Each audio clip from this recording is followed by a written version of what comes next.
There's a bit of PowerPoint going on. Thank you very much, Bob and Daisy, for inviting me.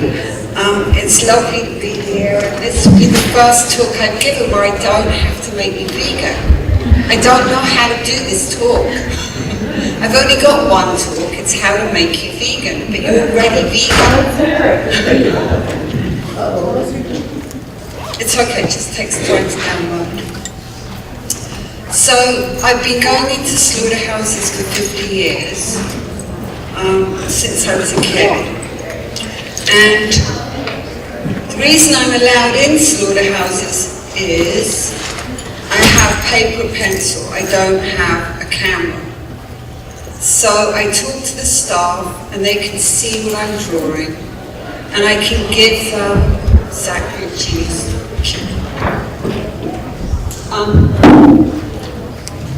Do you want the lights down? You can see it, right? You want lights down? Okay. Anyone need lights? Just a bit. Thank you. So the reason I'm allowed access, and I can tell you how to get into slaughterhouses if you like.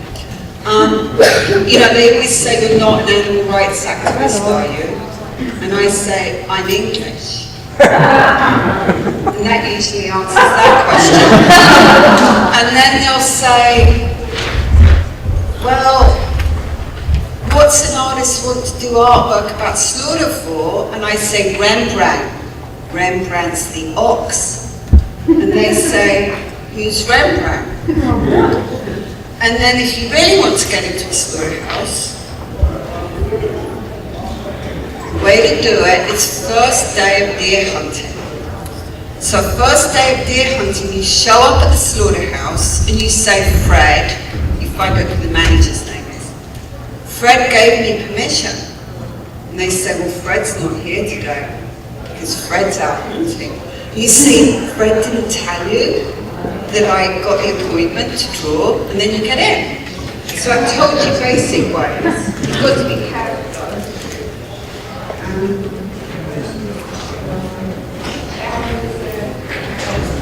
This is the Spanish version of that. You probably know Mexico is now the #1 consumer of meat, which is why China bought Smithfield on the border of Mexico.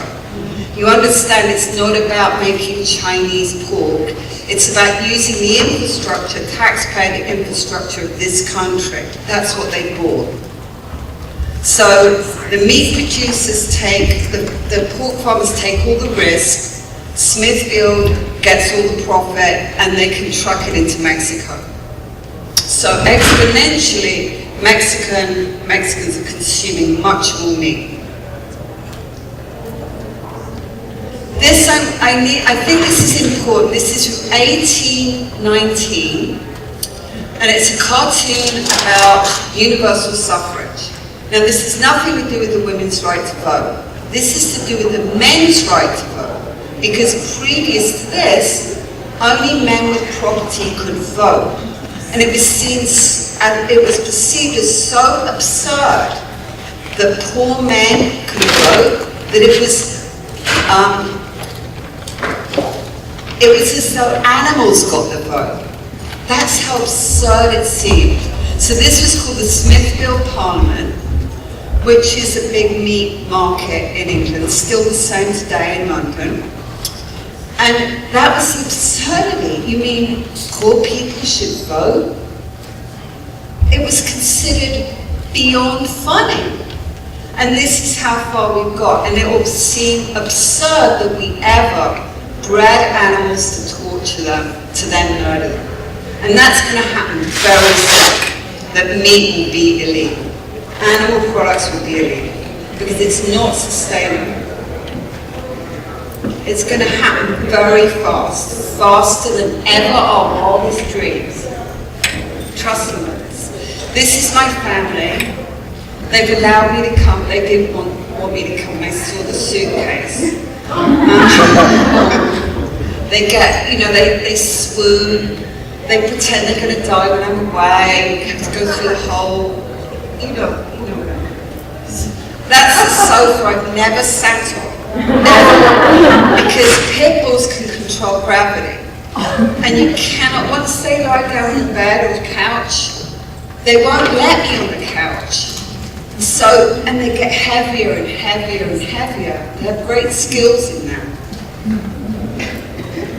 This is so old, it's called Go Vegetarian. It was a billboard I did, and the meat industry complained, so it was banned, because it was by a highway, and they said, well, children can get upset. And I said, well, children don't drive, they're going to see this and run off the road or something. But, you know, Burger King was the biggest user of this billboard, they didn't like it, so that was the end of that. But then I saw it as a tattoo on this young man in Uruguay. And then I get these in my email nearly every day, where my work is on somebody, and I think this is better than a museum. So it's like a traveling artwork. I mean, museums are just stuck, but humans move around with the work on them. I think it's wonderful. And I said, well, does your mother know you have, you know, the full, this is, if animals believed in God, the devil would look like a human being, artwork on your body. Did you get permission from your mother?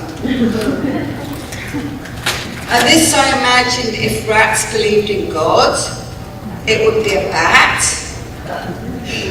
Because rats don't know about cladistics, so they got confused. And even I've got God as an opportunistic God, going after an insect.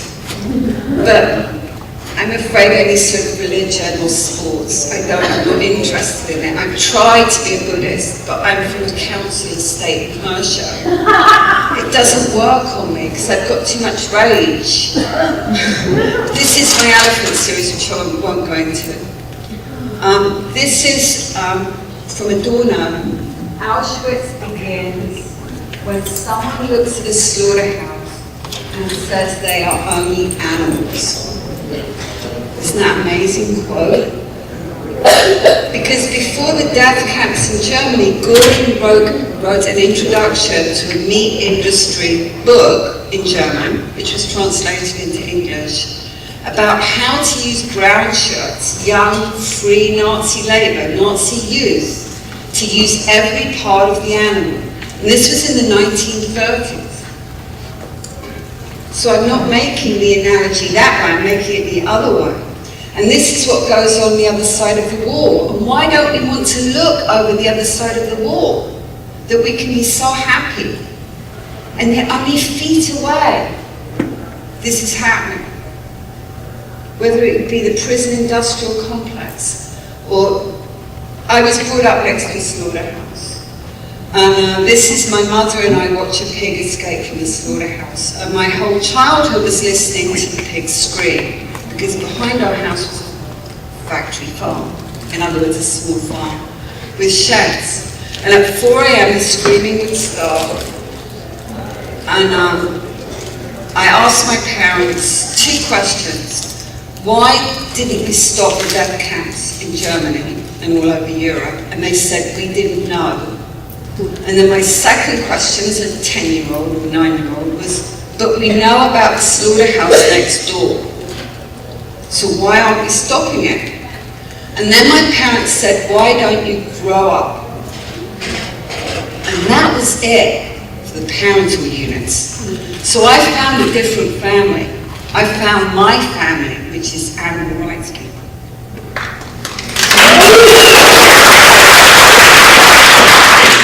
This is me as a young girl drawing in the slaughterhouse. It was the first slaughterhouse I went into.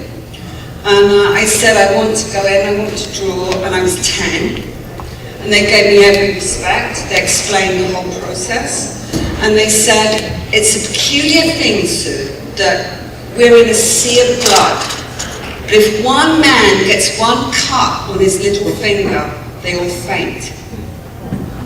So much about the slaughterhouse is about power and control. And when you go in a slaughterhouse, you have no power and you have no control. So for the first time in your human life, you are like the animals. You don't have a gun, you don't have a knife, you don't have their equipment. This is a drawing I did when I was a kid because the slaughterhouse was next to the school. And it was constant.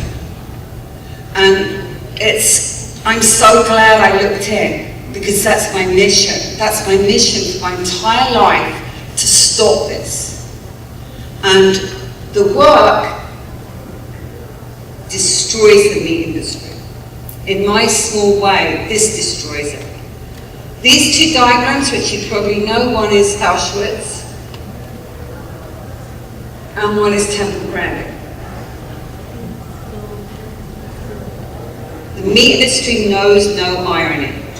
Underneath is Lety concentration camp in the Czech Republic, which is where they took twins to go to Auschwitz for Mengele. That is now an intensive hog factory. So the site of that camp is now a hog farm. And the owners want to be bought out. The European Economic Community said we've got to stop it, but we can't afford to pay them off. So what an outrage to the relatives who are the Romani people, who don't eat pork. That this is there on the ashes, on the bones of their relatives. And for the neighbours next door, they said, we don't like the smell.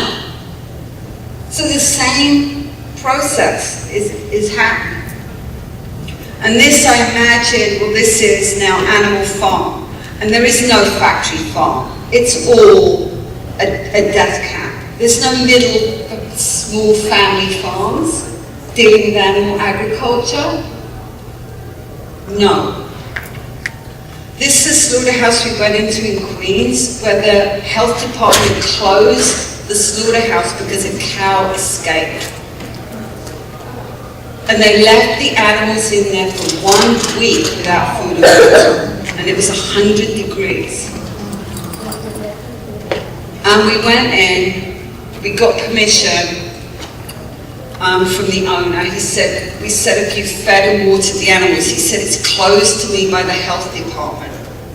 And we said, can we go in? So we got in. I remember that day, it was bright sun.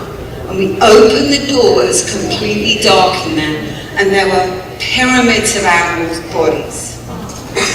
And on the top were the survivors. They'd stayed alive without water for a week, waiting to be rescued. And that's one of the few self-portraits I did, where I held this goose. I mean, I just took out one goose, and she was as thin as paper, and her heart beat against my heart. And under her wings, a tiny bantam chicken that she'd been with for a week, and they stayed together for the rest of their lives. The goose wouldn't go with the bantam wouldn't go with the other chickens. They stayed together. Did they have their own dreams together? They stayed together forever. Terrorists or freedom fighters. You know, every freedom fighter is called a terrorist. That's part of it. You know, the American Revolution, they were called terrorists. I just like this as art. I just like the hand over the dog's head. You know, sometimes I do good art. Most of the time it fails. Cruel, crime is economics, and the time is now. When I go into a slaughterhouse, I ask the staff, can you imagine a vegan world? And they think about that and they say, yes. Well, how come they can imagine a vegan world and HSUS can't? So they say yes, and I said, what's preventing a vegan world in your opinion? And they think, and they say culture. I like asking questions of people that have never asked anything. Wall Street wasn't, they didn't find this offensive. Animals are the 99%. Riot is a foul, I love that. Doesn't work, but sure. This one's good. Silence.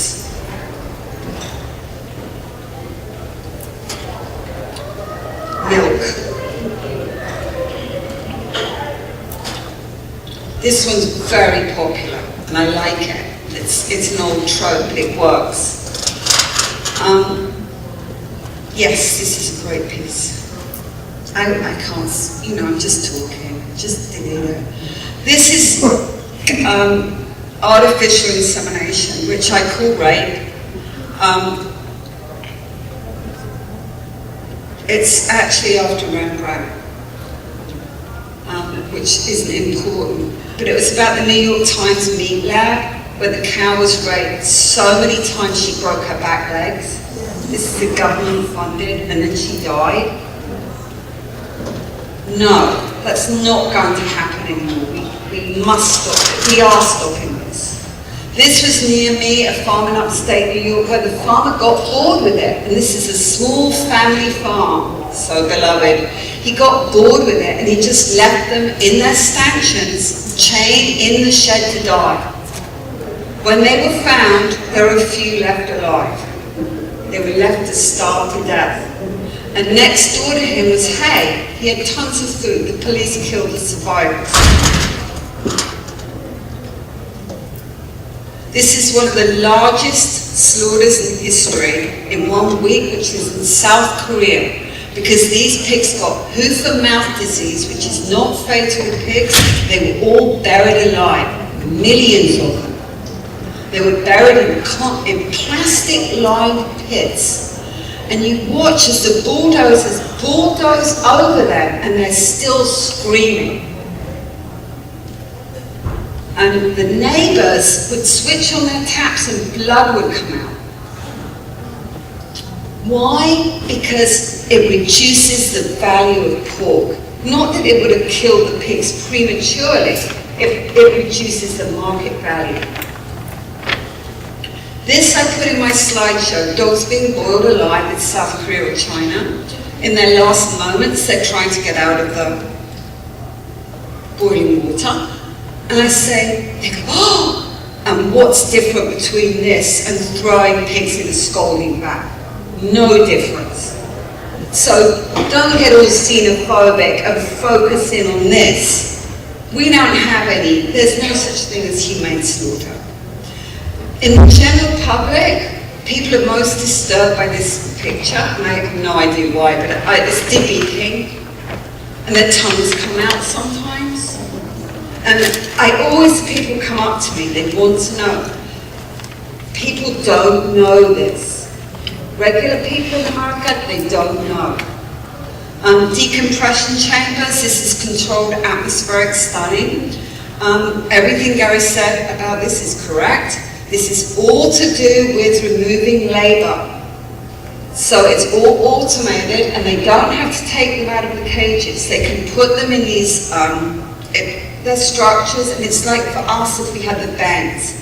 Birds have very sensitive eardrums, and their eardrums burst as they're being atmospherically decompressed. And it's all to make it cheaper. All to make it cheaper, and we must never ever align ourselves with the meat industry, with this sort of humane stunning. This is gas chambers. My friend did get arrested. She got me these photos. So one thing I haven't done yet is get into a slaughterhouse with CO2 chambers. It takes the hogs up to 90 seconds to die.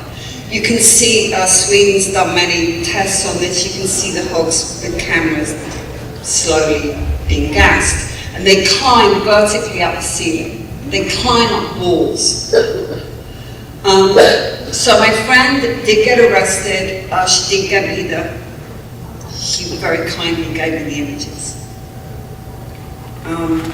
Again, this is all about reducing the labor cost. If they could go 6 at a time.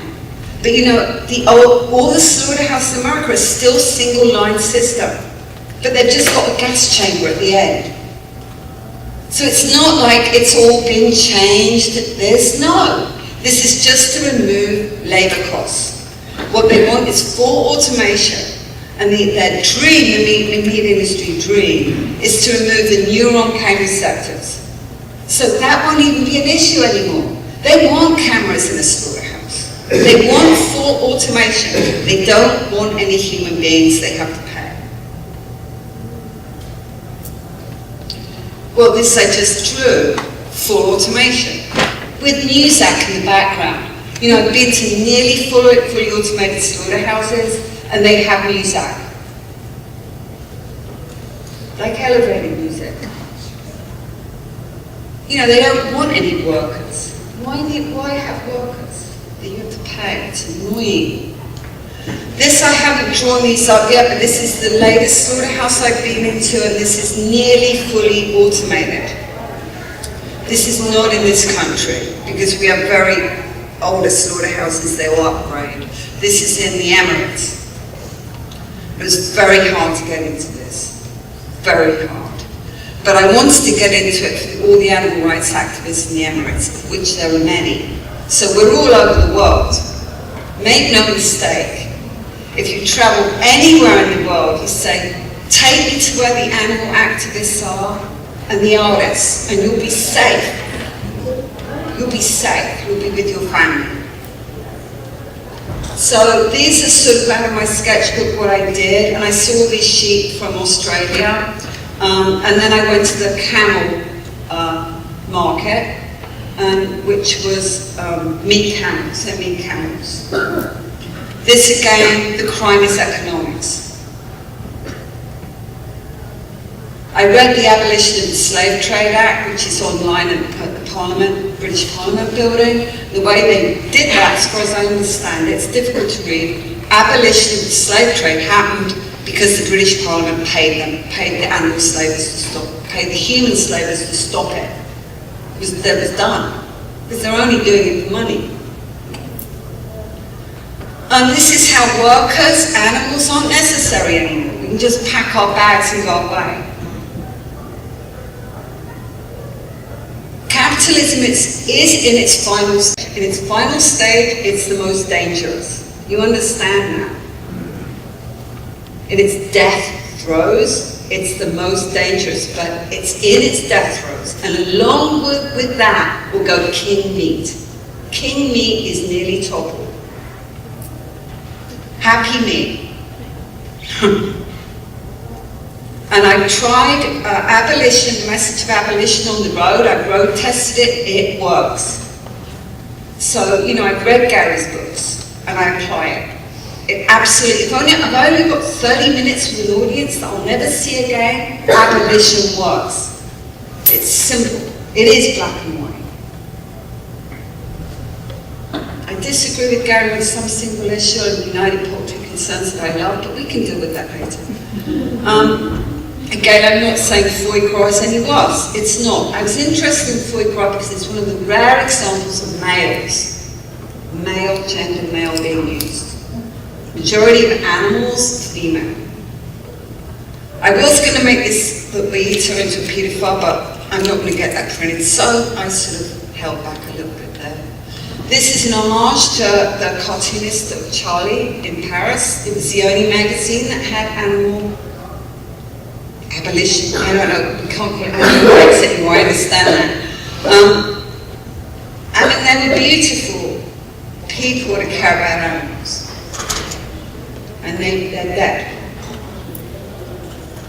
This is a truck where I live in Binghamton. It's very, very cold there, and the animals are frozen to the side of the truck. This happens in transport. So they have to be electrocuted. I've seen pigs being electrocuted in the eye and in the anus to get them to move when their whole skin is frozen to the sides of trucks.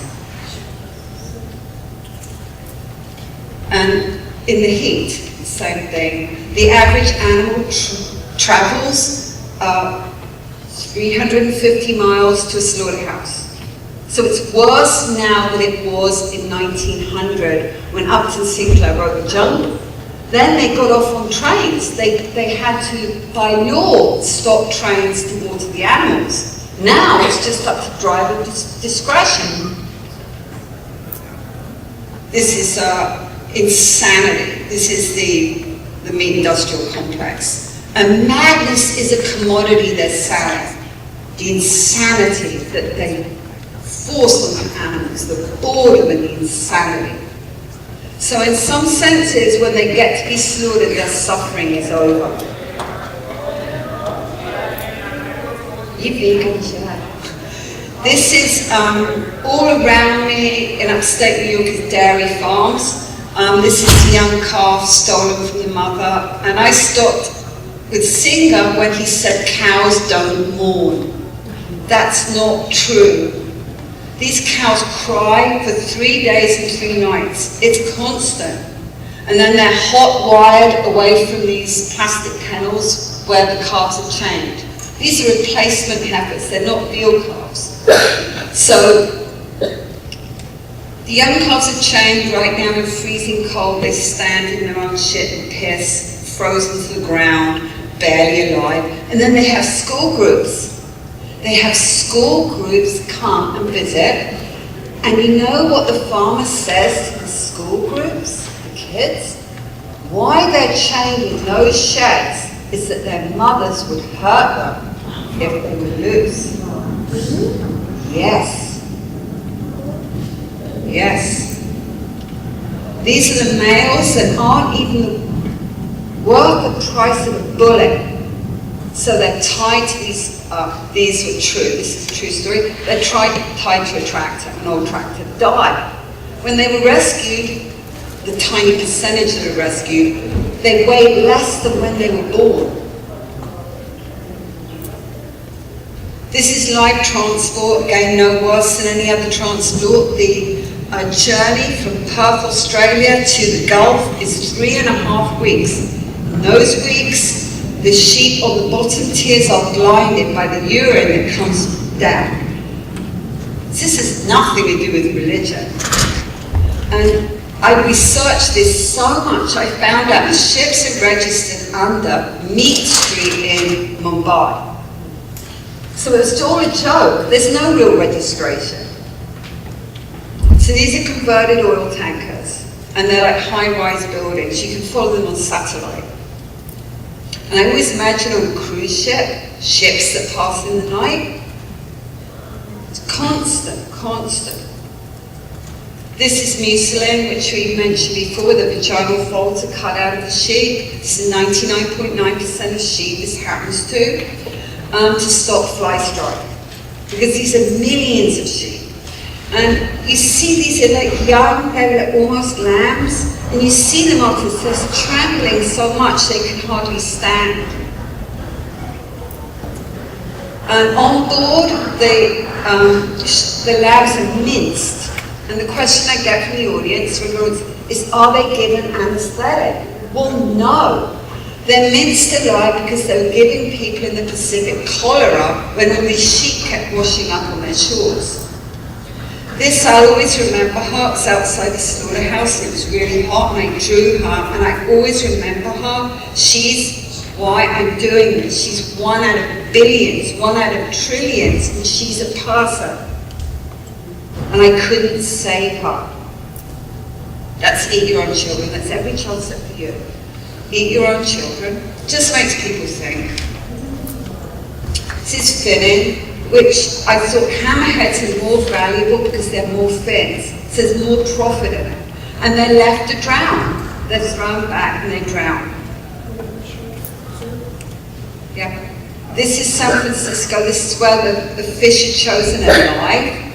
And they're just chosen like that. And they could be swimming in the Galapagos like a few hours before with all their scales of multicolours. And they're taken and they end up here and they flip off this board. And sometimes they're on the ground, still moving around with cigarette butts on the ground. And they go grey. You actually see them go grey. All the colours, they're beautiful rainbow colours going. San Francisco again. And this is long line. What long lines do, every animal gets caught in long lines. This is an obscenity. Every animal gets caught. Sorry, shut up. This I saw and I couldn't rescue this one either. This is young turkeys and they're pecking this turkey to death because of a tiny spot. A tiny spot of blood. Because that's in their DNA that they peck for dirt. There's no dirt, there's no food. They're just in a big cage. And so they just peck each other to death out of the manufactured boredom and insanity of their lives. This is chickens ground up alive, because male baby chicks have no value again. No value. This is turkeys in Minnesota just being clubbed to death. They take out the sick ones and club them. This I did for my friend in Australia, Patty Mark, who does open rescue. So she goes in, she calls the police, she goes into hatcheries, she'll say there's a crime being committed here. The police come and arrest her. And she's got all the video of chickens on dead piles still alive. She's an amazing person. This is a slaughterhouse in Pennsylvania where I'm waiting with the guys and the truck's late. So they were concerned they weren't going to get paid that day. The lifespan of a meat packer before they get injured is 6 months. I only had an etching plate, so I scratched into the etching plate. I ran out of sketchbook and I saw this, and it was like the sheep were drinking the blood and water of the animals that had just been slaughtered because they'd been in a truck for 3 days. When they were unloaded at the slaughterhouse, they fell to their knees and started to drink the water and blood. And this is as though I said to you, I'm going to slaughter all of you now. All of you, and I could. Because you are the batch. You are the number of the average number that goes through in a few hours. And you would go to the farthest end of that room to get away from me. You would try and become invisible. You would start climbing up the walls to get away from me, but you can't. Because I get you one by one. And I saw as these guys took the ear. They dragged the animal by the ear. This is the oil painting. I don't really do oil paint because I am black and white. There's no grey area in this art. You are either an animal exploiter or you're a vegan. So the art should reflect that. There's no grey. This is a man I drew for a whole week in a veal slaughterhouse, organic veal in Montreal for New York City restaurants. And he said this is a joke, and he showed me, he lifted up the skin, and underneath was all the medication, still in its plastic caps. Anyway, he lost all his fingers, because his knives are so sharp, he makes 1,500 cuts an hour. This is a large slaughterhouse in New Mexico, and this is life size. So I'm asking you to look through my eyes, not to look at my eyes, but to look through my eyes at what I'm seeing. This I watched as the sheep and goats just went very small as they bleed out. They just seem to get smaller.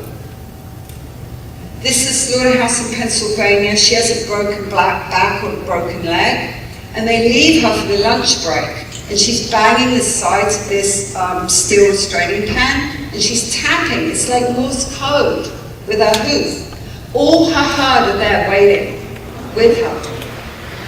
And then they come back, and she keeps falling, and she's never been milked because they don't care. She's going to be slaughtered at age 3 or 4. Do you know how long a cow lives? Well, you do know. It's like 32 years.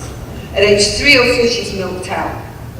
So her milk went with the blood down the drain in the kill floor. And I was so covered with flies, I could hardly draw. Oh, that's my friend Patty Shankar. That's when I saw Bob. He had the megaphone out on the street, and it was like 1 million people at the climate change march, and about 99% of them ate meat. And so Bob was just telling them not to. It's really good. And I made posters. This is it after, when meat's no more. It's judgment and no burger. And these are the top 10 meat industry, global meat industry criminals. This is obviously what it is. This is nice. I do sweet work sometimes. Go vegan, nobody gets hurt. And this is the last one, Abolition. Abolition. Fantastic. So thank you so very much.